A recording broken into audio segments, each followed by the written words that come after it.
जय हिंद बच्चों, कैसे हो? उम्मीद करते हैं आप लोग अच्छे होंगे। प्यारे बच्चों, आज का क्लास लेकर फिर आप सबके बीच उपस्थित हो गए हैं, क्योंकि आज का क्लास बहुत ही महत्वपूर्ण होने वाला है। आज के क्लास में हम लोग अध्ययन करने वाले हैं धातु तथा अधातु में अंतर। यहां से एग्जाम में बाबू प्रश्न आता है, याद रखिएगा धातु और अधातु में अंतर। अंतर बाबू केवल एक बार ध्यान देने की आवश्यकता है, रटने की आवश्यकता नहीं है।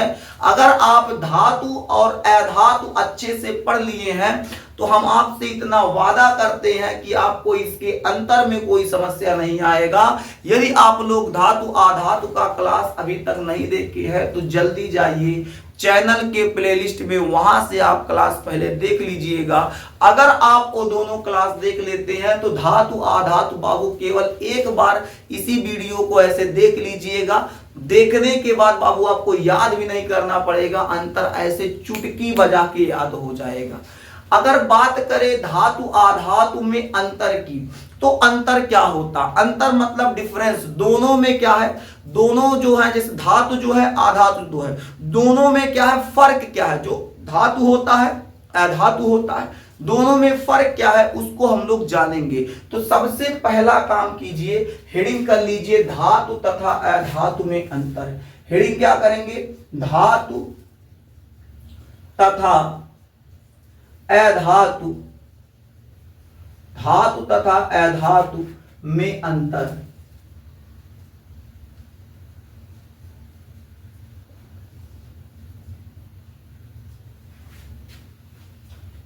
अब धातु अधातु में अंतर क्या है उसको समझते हैं। इसको समझने से पूर्व बाबू दो कॉलम बनाइएगा, ऐसे कॉपी के बीचों बीच दो कॉलम बनाइएगा। एक कॉलम में लिखिएगा बाबू धातु और दूसरे कॉलम में लिखिएगा अधातु।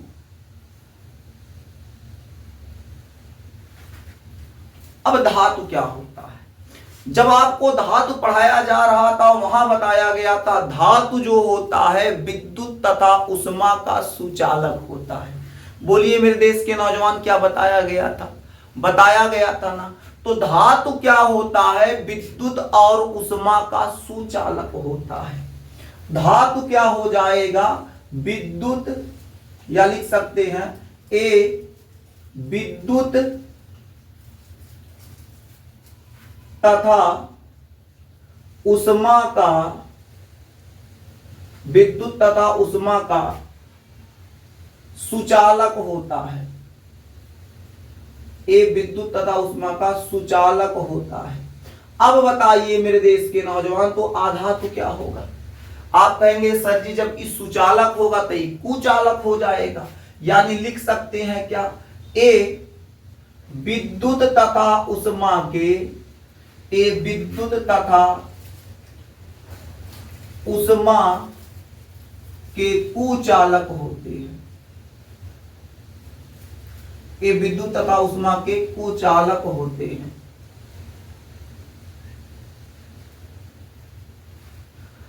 दूसरी अहम चीज ये हो गया बाबू पहला अंतर। आसान है ना? बहुत आसान है, बस आप देखते जाइए। दूसरा अंतर क्या निकल के सामने आता है? धातु जो होगा बाबू उसमें विशेष चमक होता है, यानी इनमें विशेष चमक होता है, विशेष चमक होता है। तो धातुओं में मेरे देश के नौजवान क्या पाया जाता है? विशेष चमक होता है। अरे आपके घरे थरिया होगा तो चमका के देखिए कितना बढ़िया चमकेगा। और प्लास्टिक के अगर क्या होगा, आपके पास ऐसे प्लास्टिक का कोई टुकड़ा होगा उस पर चमका के देखिए नहीं चमकेगा। ऐसे आपके यहाँ घर में मौका होगा, मौका देखो रोशनी आ रहा है तो रोशनिया इधर थरिया जब पड़ेगा वैसे जहां करेगा चमकेगा। यानी धातुओं में एक चमक होती है बाबू, अधातु में चमक नहीं होता है। तो इनमें विशेष चमक होता है और इनमें क्या हो जाएगा? विशेष चमक नहीं होता है, विशेष चमक नहीं होता है।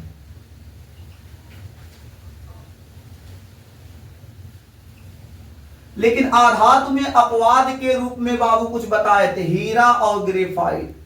हीरा और ग्रेफाइट को छोड़कर, हीरा और ग्रेफाइट को छोड़कर, यानी बाबू आधातु में हीरा और ग्रेफाइट आते हैं। ये आधातु होने के बावजूद भी इनमें चमक होता है, धातु के बराबर या धातु से अधिक भी चमक हो सकता है। लेकिन बाबू अधिकांश आधातु, इनको छोड़कर कह सकते हैं, इनको छोड़कर बाकी जितना आधातु होता है सब में क्या होता है, धातु सब में जो होता है विशेष चमक नहीं होता, जबकि धातुओं में विशेष चमक होता है। इसके अलावा मेरे देश के नौजवान, जो धातु होता है वो आघात वर्धनी होता है। वो क्या होता है, आघात वर्धनीय।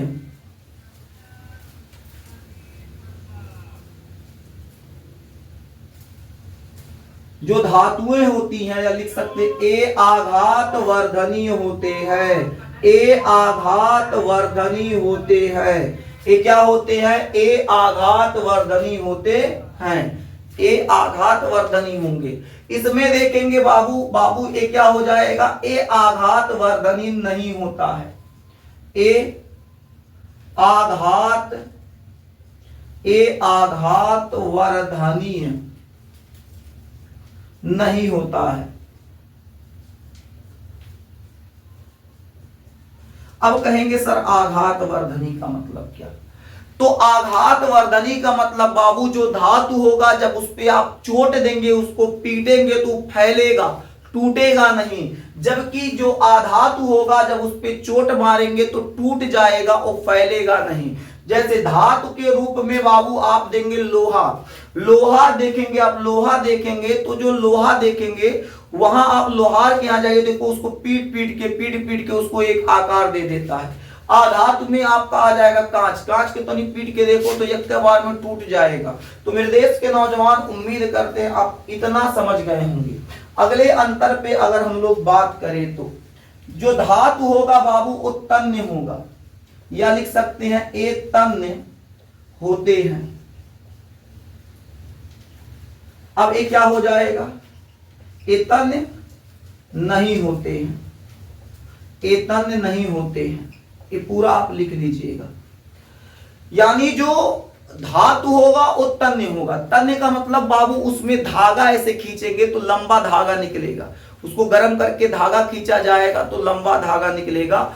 सोने के लगभग 1 ग्राम को आप गर्म करेंगे तो बहुत लंबा धागा खींच सकते हैं। यानी धातुओं में तन्यता पाई जाती है, यानी उसको धागा के रूप में इसे खींच सकते हैं। लेकिन बाबू जो आधातु होता है वो तन्य नहीं होता, उसको उसमें क्या होता है, तन्यता नहीं होता, उसको लंबे धागे के रूप में नहीं खींच सकते हैं। आगे बात करें बाबू अगले अंतर पर, तो अंतर हो जाएगा अंतर नंबर 5। एक बार पहले देख लें, यहाँ देखिए ये विद्युत तथा उष्मा का सुचालक होगा, इनमें विशेष चमक होगा, ये आघात वर्धनी होगा, ये तन्य होते हैं। इनमें बाबू विशेष ध्वनि भी पाई जाती है, इनमें विशेष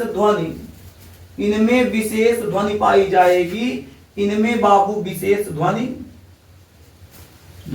नहीं पाई जाएगी। यानी धातुओं में विशेष ध्वनि होता है, अधातुओं में विशेष ध्वनि नहीं होता। अब कहेंगे मास्टर कैसे, तो बाबू आप थरिया लीजिए, उसको चम्मच से एक बार बजाइए से तो आवाज आएगा टन, मतलब ऊपर से फिर आवाज गिरता हुआ प्रतीत होगा, एक लय में निकलेगा। यहां देखिए ये बोर्ड आघात, इसको मारे बस देखिए उतना अच्छे से आवाज नहीं आ रहा, लेकिन धातु जो होगा उसमें बेहतर आवाज आएगा। तो मेरे देश के नौजवान यहां तक आप एक बार फिर से देख लीजिए।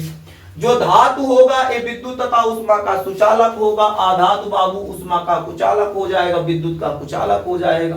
धातुओं में विशेष चमक पाया जाएगा, आधातुओं में विशेष चमक नहीं पाया जाता, हीरा ग्रेफाइट को छोड़कर। धातुएं बाबू आघात वर्धनी होती हैं, ये क्या होती है, आघात वर्धनी नहीं होती। ये क्या होते, तन्य होते हैं, ये तन्य नहीं होते। इनमें विशेष ध्वनि पाई जाती है, इनमें विशेष ध्वनि नहीं पाई जाती। मेरे देश के नौजवान ये हो गया धातु तथा आधातु में अंतर। ये क्या हो गया मेरे देश के अच्छे बच्चे, धातु और आधातु में अंतर हो गया। उम्मीद करते हैं आप यहां तक समझ चुके होंगे। यदि आप ऐसे कई अंतर है, कई अंतर मतलब कई अंतर, इसके अलावा भी कई अंतर हैं, लेकिन बहुत 5 तो आपके लिए बहुत है, इतना में आपका काम चल जाएगा। तो मेरे देश के नौजवान, उम्मीद करते हैं कि आपको धातु तथा आधातु में अंतर समझ में आ गया होगा। आज एक छोटा सा क्लास लगेगा, बहुत छोटा सा क्लास होगा, इसके बाद बाबू आपका क्लास लाजवाब आने वाला है। तो आज का क्लास बस यहीं तक, फिर मिलेंगे आपसे अगले क्लास में, तब तक के लिए जय हिंद।